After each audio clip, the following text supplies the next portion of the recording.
बेटियां बैठी हैं, हमारे बच्चे बैठे हैं छोटे छोटे, ये जैसे कि आज हमारी इतनी उम्र है, आप सब लोग बड़ी उम्र के हैं, ये भी उम्र में आएंगे। हम देखते हैं कि हमारी माताएं बहनें और बेटियां अभी दूसरे के घरों में जाकर झाड़ू पोछा करती हैं, यानी कि हमको आर्थिक आजादी नहीं मिली। अगर हमारी आर्थिक आजादी मिली होती तो हम समझते हैं हमारी बेटियां, हमारी बहुएं, हमारी माँ बाहर नहीं जाती, मतलब जो घास खोदने किसी घर में काम करने के लिए। कम से कम ये तो सच्चाई है, बुरा मत मानना मेरी बात के लिए। मैं चाहता हूँ कि आपके लिए, अपने बच्चों के लिए कितनी बढ़िया शिक्षा देना है, इतना बढ़िया तैयार करना है कि जो हमारी बेटियां आज बैठी हुई हैं ये जाकर कोई प्रोफेसर बन जाए, कोई डॉक्टर बन जाए, कोई इंजीनियर बन जाए, और कोई राजनेता बन जाए, तो कोई वक्ता बन जाए, तो कोई वैज्ञानिक बन जाए।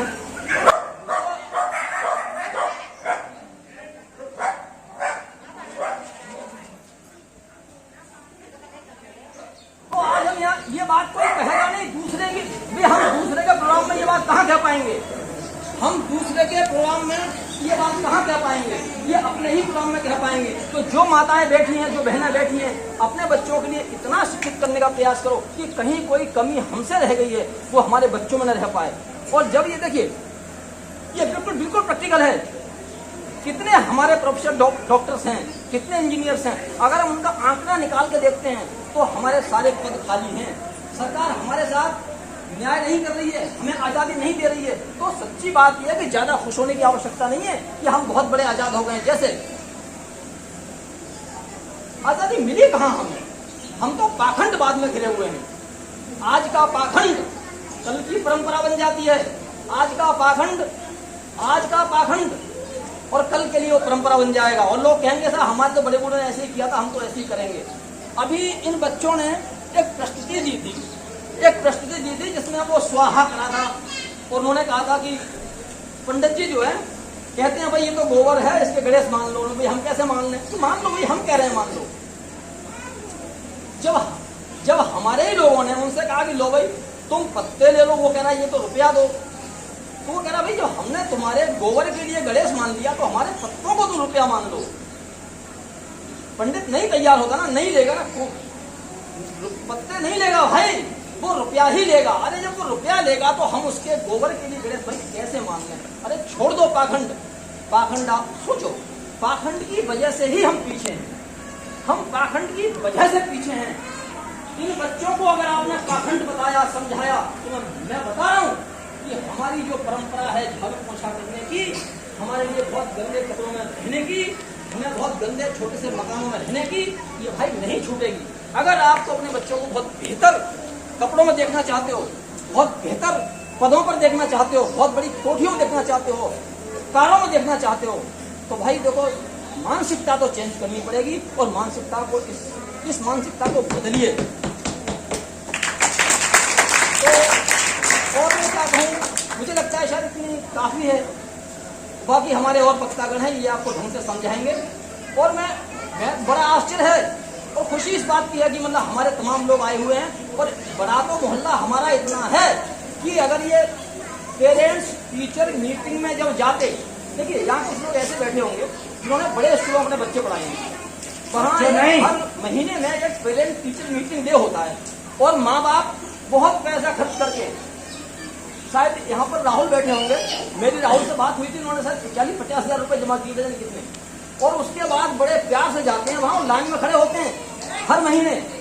और आज हमारा विद्यालय खुला है, हम चाहते हैं कि इतना बड़ा मोहल्ला है कि हमें यहाँ तमाम लोग आते और हमें ही कुछ बताते और समझाते, लेकिन अभी नहीं आए। कोई बात नहीं, हम उम्मीद नहीं छोड़ते, हम आशावादी हैं और उम्मीद करेंगे कि आने वाले समय में ये प्रांगण कम पड़ जाएगा, हमारे इतना अभिभावक बनाएंगे, हमारी बात शक्ति आएगी।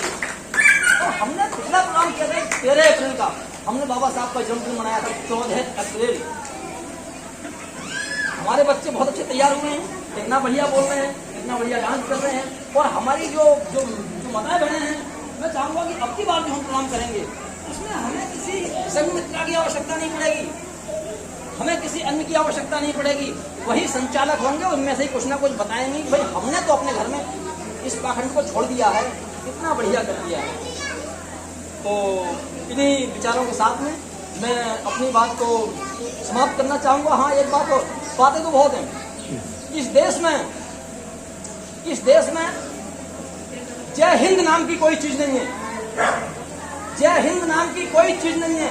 हिंदुस्तान नाम की कोई चीज नहीं है, कोई देश नहीं है। हमारा देश केवल भारत है, जय हिंद नहीं है। और मैं अपने जो मेरे वक्तागण हैं, साथी अन्य भी हैं, उनसे भी मैं निवेदन करूंगा कि ये हिंदुस्तान नहीं है, ये भारत है। बाबा साहब ने संविधान में लिख दिया था, इंडिया दैट इज भारत। तो जो लोग हमें गुमराह कर रहे हैं, जो इस देश का नाम हिंदुस्तान बताते हैं, या हिंदू नहीं भाई, हर लोग रहते हैं, हर जाति के लोग रहते हैं, हर कौम के लोग रहते हैं, हर धर्म के लोग रहते हैं, इसलिए हमारे देश का नाम भारत है। इन्हीं शब्दों के साथ मैं एक चीज और बताना चाहूंगा। अभी जो मेरे दिमाग में आ रही है वो ये है कि देखो, मैं सबसे कह रहा हूं भाइयों, सुन लो। बाबा साहब ने एक बात कही थी, अगर इस देश के हित, जैसे कि आज 15 अगस्त है, लोग देश की बात करते हैं, तमाम हमारे प्रिय बच्चों ने प्रस्तुति दी थी इस देश पर मरने और मिटने की। तो मरने मिटने की बात तो ठीक है, हम इस देश पर मरेंगे मिटेंगे। हमारे बाबा साहब ने कहा था, अगर मेरे और मेरे परिवार के हित इस देश के हित से टकराएंगे तो मैं अपने परिवार के हितों को छोड़ दूंगा, अपने हितों को छोड़ दूंगा, अपने देश पर मर मिट जाऊंगा।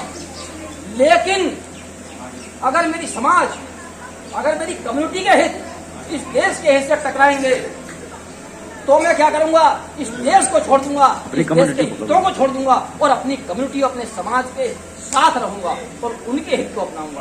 मैं आपसे निवेदन करता हूं, मैं आपसे ये कहता हूं, ये देश जब है, जब हम हैं, हमारा समाज है, हमारे बच्चे पढ़े लिखे हैं, हमारे बच्चों के पास शिक्षा है, हमारे बच्चों के पास कार्य हैं, हमारे बच्चों के पास समझ है। और अगर ये नहीं है तो भाई देश हमारा नहीं है। ये देश हमारा नहीं है, ये देश शुक्ला का है, ये देश पांडे जी का है, ये देश सिंह साहब का है, और ये देश पता नहीं किस किस का है। दुकानें उनकी हैं, मॉल उनके हैं, हमारा ना दुकान है, ना हमारी मॉल है, ना हमारी फैक्ट्रीज है। क्या है हमारा? तो हम कोशिश करेंगे फैक्ट्रीज हमारी हो, मॉल हमारे हों, सड़क हमारी हो, हवाई जहाज हमारे हों। अरे अडानी का है सब भाई, हमारा क्या रखा है? और अडानी कौन है सब जानते हैं। तो मैं कोशिश करता हूं कि देश को नहीं, पहले हम अपने समाज को देखेंगे, पहले हम अपने हितों को देखेंगे और उसके बाद हम अपने देश को देखेंगे। साथियों, जय भीम। जय भीम।